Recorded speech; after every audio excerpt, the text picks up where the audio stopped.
Real Virginia is produced by the Virginia Farm Bureau. Farming, it's all good. Visit our website at vafarmbureau.org.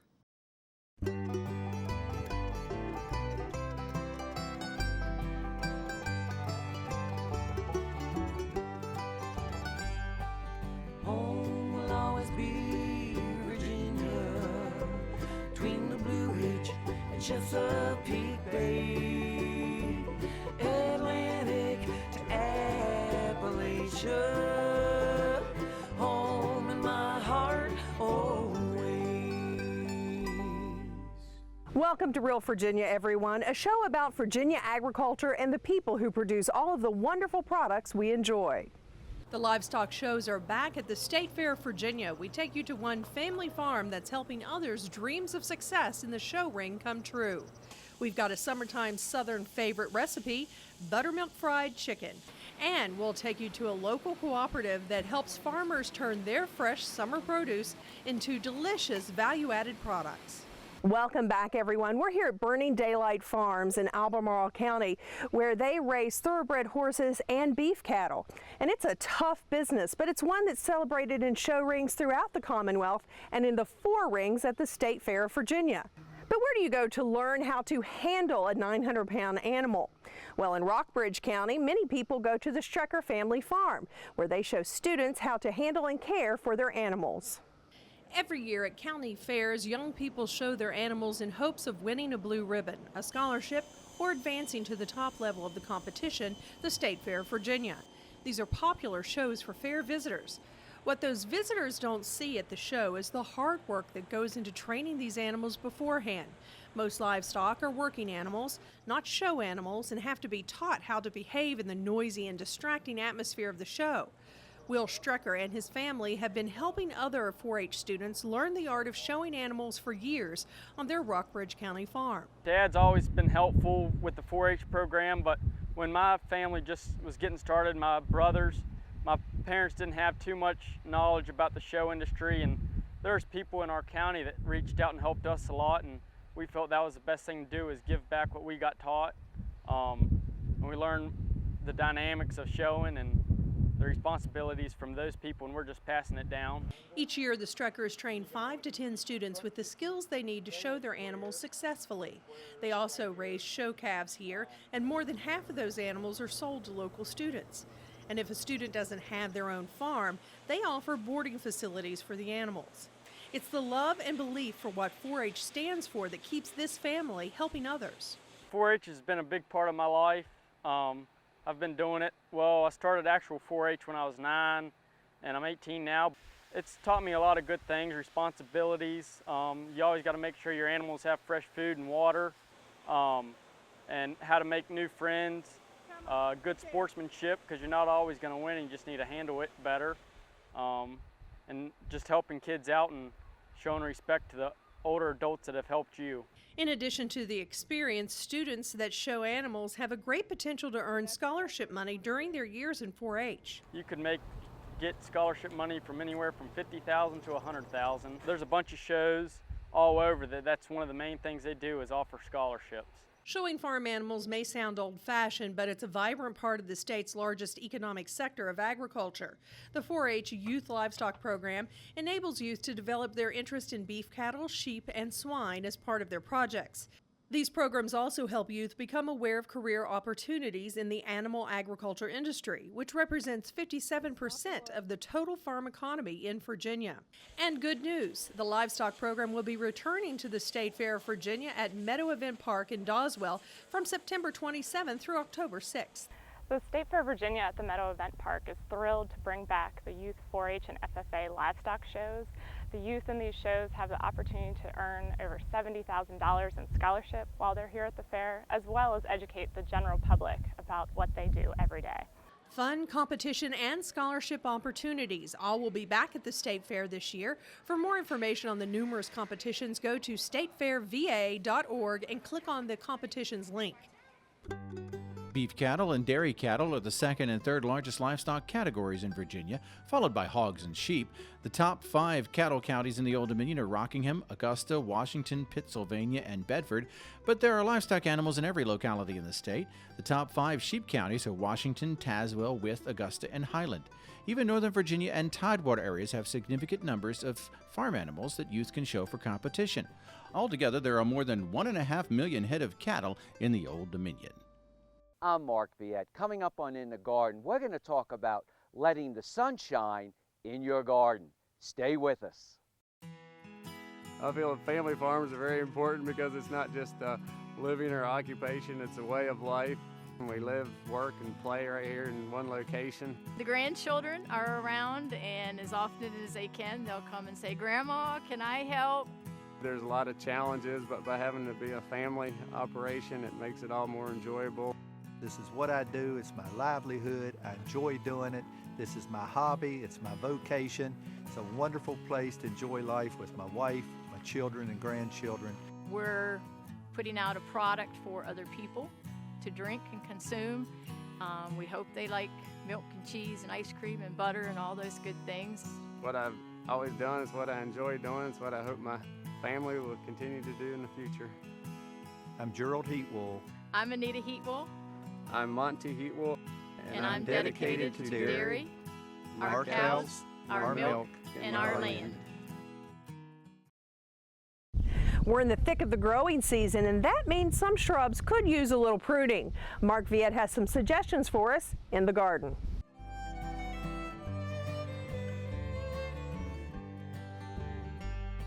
%70 of all the plants that grow in the world really like a open or partially shaded area where they still get a lot of sun, but just a little protection from the hot sun in the day. That is what I call the perfect environment for plants. That is called bright shade, bright sun. Also, you might hear of dappled shade, and it's called dappled shade is because throughout the shade garden you see bright spots of sunlight that flow through the garden throughout the day. Always keep in mind, morning sun is shade, afternoon sun is sun, all day sun is sun. But if you have that perfect environment, especially in the afternoon, when you're walking through your shade garden, you cast a shadow on the floor of your garden, that's the best environment for all plants. And for many of us, we have neglected our trees 5, 10, 15, 20, 30 years, or they were neglected prior to us even moving in a home. And what you can do to really add sun to the heavy shade garden is to limb up your tree. What we have found is the lower 20 or 30 feet of branches can be removed. And I will say, you really don't want to get on a ladder, you don't want to climb up on a chair. This is really something for the professionals to do, but have them limb up your trees. It really allows a lot of light into the garden. And we're going to look at a few examples of what limbing up your trees can produce in your heavy shade garden. This is a great example of dappled or filtered shade. In fact, as I walk past the hosta here, the hosta is in shade. And look how well this peony does, because peonies flop and fall over if they don't get enough sun. So peonies are a really good test plant that you do have enough sun. And again, this sun moves around throughout the garden all day long. And you can prune right now, midsummer. You can also prune late winter, but midsummer really can help you in determining which limbs to remove depending on where the sun is relationship to your garden. Couple things to keep in mind. When you're limbing your tree or pruning your tree, never take out more than 20% at one point in time. But an easy way to get light toward the base of the ground underneath your tree is limbing up the tree. You can see we've done this the last couple years. We usually wait till a trunk achieves the size of anywhere from 6 inches or more. Those side branches that are left on the trunk at a young age really helps the tree trunk build strength and girth to help it deal with high winds and all of those other problems as it's growing. So, but once your tree is 6 inches or more, you can start removing the lower limbs. And what I'm going to do here is continue to limb up the tree, remove some of the side branches and also side branches from some of the side limbs. And just by removing 6 or 7 branches, I'm going to allow for a lot more sunlight to get into the base of the tree. So you just do this. Just make a little cut at the base of this branch. These are small branches. These are easy, so it doesn't strip down your tree. And that, just like that. Always remember, don't get on a ladder, don't get on a chair. If you're using any type of pole saw equipment, really be careful for overhead power lines. A lot of people get injured by using metal pole pruners, and they don't realize the power lines are close. Just come right outside your branch collar. These are lightweight branches. Remember, if you're pruning heavy branches, be careful. But just by pruning these branches like this, you open up a lot of light to your tree.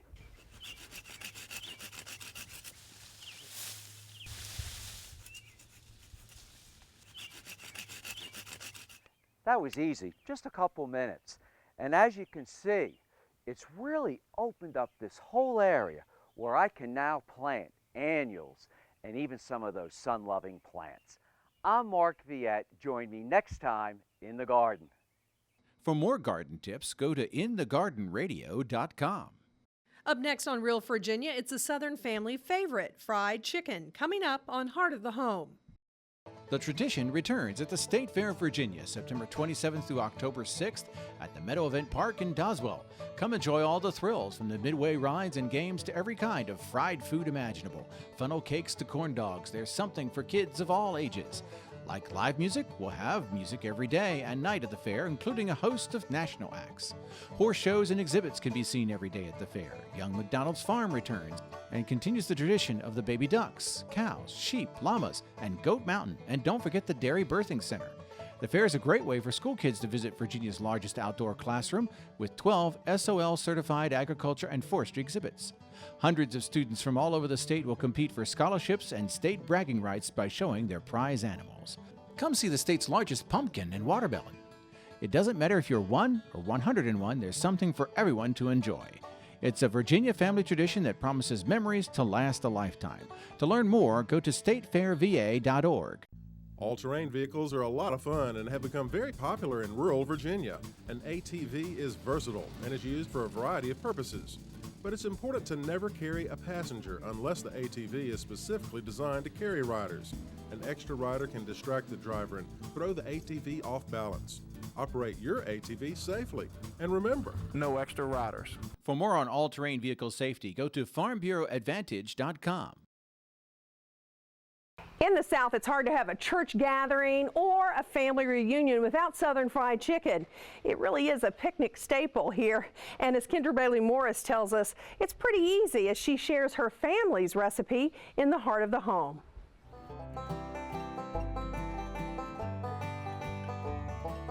Hi, I'm Kendra Bailey Morris, and welcome to the Heart of the Home. Today, I'm going to be featuring one of my family's favorite recipes, which is a buttermilk fried chicken and cream gravy. And you could also do this as a brown gravy if you want as well, but we're going to do it as a cream gravy. Very Southern, very good, featuring one of Virginia's biggest production as far as agriculture goes, which is Virginia poultry. And so let's get started. I've already got some chicken going here, and this has been marinating in some buttermilk, and I've actually marinated this overnight. You could do it for at least a couple of hours, and what that does is tenderize the chicken before you fry it. And in my pan here, I've got a mixture of butter and shortening, and that's a little bit different. Some people, you can fry it in peanut oil, you can fry it in regular vegetable oil, but I really find that this particular blend is really, really wonderful for frying chicken, and it's a family heirloom recipe that we've been making for many, many years. What I'm going to do now is I've actually got, this is the old paper bag method, and I'm going to take a basic paper bag and I'm going to add some flour, about 2 cups or so. Add that to the bag, and then I've got some salt and pepper and a little bit of cayenne pepper, optional. You can certainly do some Cajun seasoning if you want in there, Old Bay, whatever flavors that you like. And then I'm going to take our chicken, which is really nice and tender because it's been in this buttermilk, and I use whole buttermilk. I'm just going to drop it right into the bag, shake off a little bit of the excess. And these are some chicken thighs that I'm using right now. You could use any type of cut that you want, and I actually sometimes like to cut some of the skin off to save a little bit of, make it a little bit healthier, but that's up to you as well. Now I've got it in the bag. You want to make sure your bag doesn't have a hole in the bottom. You're just going to shake it up.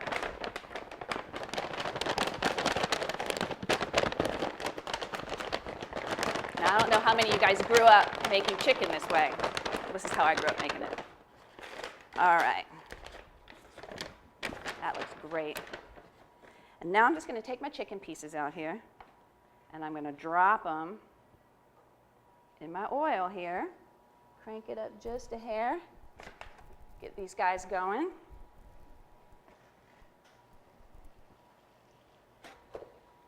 This is home cooking at its best. Good stuff. All right, I'm going to discard my bag. And I'm going to cook these until they're nice and crispy on both sides. And then once they get nice and crispy on both sides, a lot of times when people fry chicken, they find that it's raw in the middle. So what I'm going to do later on is throw a top on top of this, a cover, and I'm going to go ahead and steam cook it a little bit longer just to make it sure it's cooked all the way through until your juices run clear. So I'm going to do that now. We'll be right back.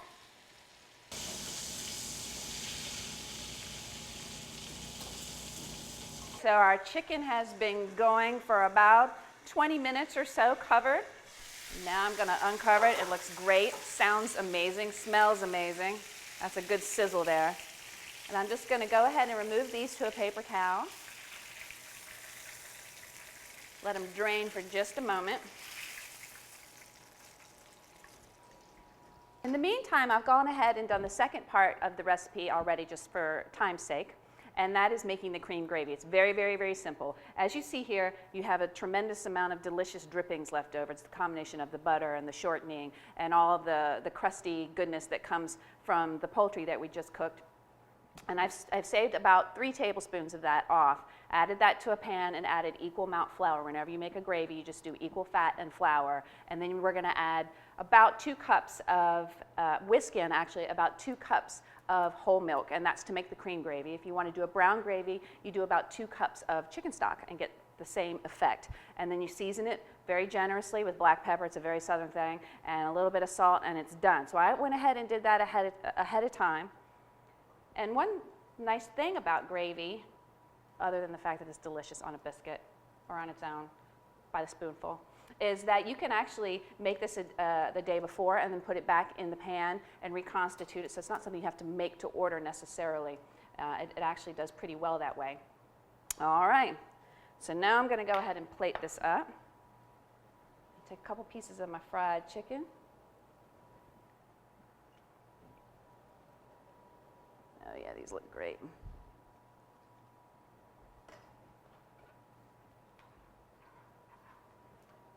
Add some gravy, of course. Put a little bit on the side. Put a little bit on top. This is Southern food at its finest. Compliments of my mother. This is my mother's recipe that we've been making for many, many years, and it's absolutely foolproof and delicious.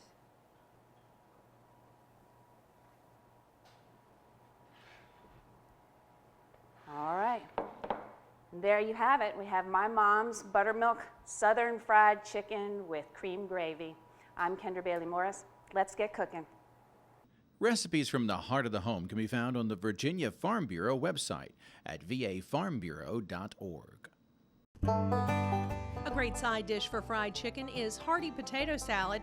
And did you know that the potato is a great vegetable? The spud grows in 36 states across the country, whether you prefer your potatoes fried, mashed, smashed, baked, roasted, or grilled. Here's a look at some interesting fun facts about the popular potato. One medium potato contains 45% of the daily recommended amount of vitamin C. Potatoes also contain potassium, B6, fiber, and numerous other vitamins and minerals. In 2012, 4,900 acres of potatoes were harvested, and there were 15 different varieties of potatoes grown in Virginia soil, mainly on the eastern shore.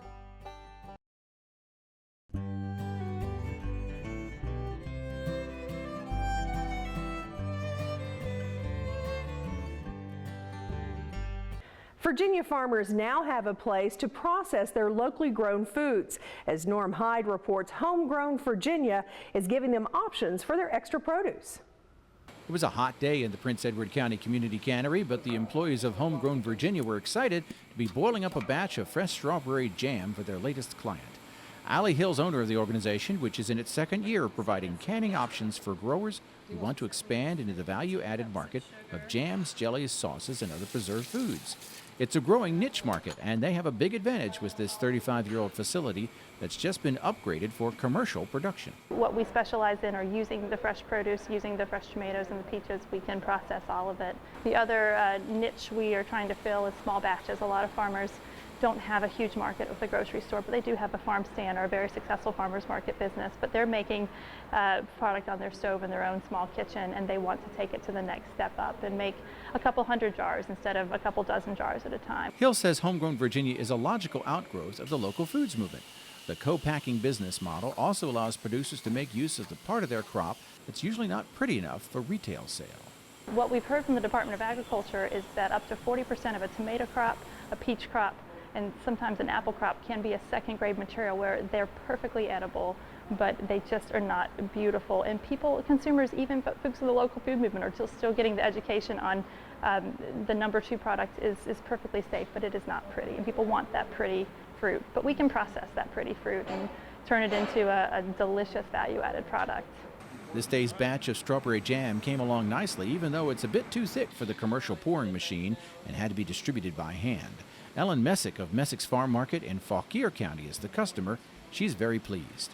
I'm excited now that I have seen the process. I'm excited to bring the rest of my staff here and my family. I really like the people.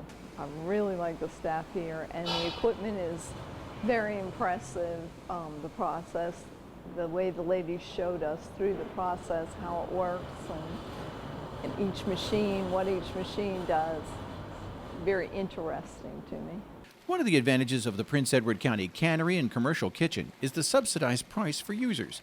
Hill says the county's made a commitment to supporting agribusiness, and thousands of dollars from the Virginia Tobacco Indemnification Commission helped to upgrade it to a commercial status. All of rural Virginia is benefiting.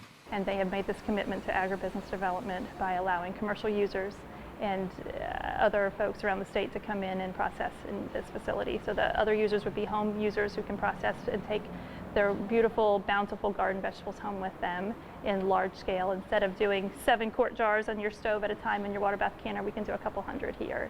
Rates for commercial use of the cannery are determined by how far away a producer lives. Farmers from Southside Virginia get the best rates, but even Northern Virginia producers are charged as little as $10 an hour for the equipment, utilities, and a trained operator. The Homegrown Virginia team takes things to the next step by providing staff and experience in commercial canning. There's a lot of food safety regulations for processed foods, and the team is licensed and familiar with the rules.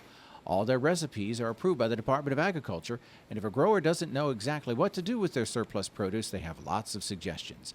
They can even provide labels that are easily modified with a farm name. Messick says her family had been transitioning from a dairy operation to a fresh produce and farm market, and she expects to be back with more produce soon. We have a lot of blackberries, and I don't think we're going to be able to retail all the blackberries, so I'm sure we'll be back at least with blackberries and probably other crops as well. Farmers wanting more information about Homegrown Virginia can check out their website at the address on the screen. Meanwhile, if you're interested in canning your own fresh produce, contact your local cooperative extension office for advice. Pretty soon, you'll be able to put a lid on your own tasty jams and preserves. In Prince Edward County, Virginia, I'm Norm Hyde. Thank you so much for joining us to celebrate the bounty that Virginia has to offer. Whether it's in your home, your landscape, or your garden, we are so proud to call this Real Virginia. So for everyone from the Virginia Farm Bureau, thanks for watching. Make it a good month.